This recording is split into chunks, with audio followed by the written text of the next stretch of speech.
तर आहे ना लोकांचं असतं घर, पण आमचा जिल्हा आहे आणि जेव्हा असा अख्खा जिल्हा एकत्र येतो तेव्हा असा काला होतो.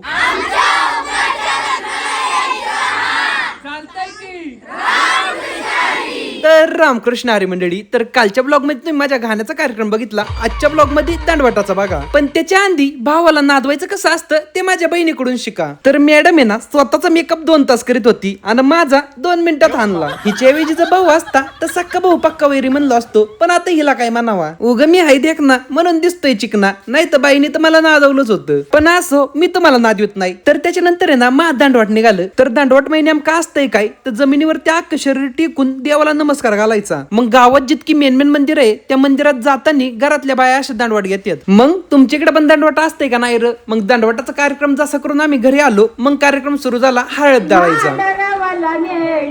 मग जसा हा कार्यक्रम पूर्ण झाला लगेचच रीला बनवायचा कार्यक्रम सुरू केला. आणि आता व्हिडिओ मध्ये एवढे जण दिसतात, मग तुम्हाला वाटतं का एका टेक मध्ये हा व्हिडिओ झाला असेल? लई रिटेक आणि लई कॉमेडी झाली. मग ती सगळी कॉमेडी तुम्हाला बघायचं असेल तर कमेंट मध्ये BTS टाईप करा आणि त्याला बघाय करता फॉलो पण करून ठेवा आणि ही रील शेअर करा त्याला ज्याच्या लग्नात तुम्हाला असं व्हिडिओ काढायच्यात. रामकृष्ण हरी.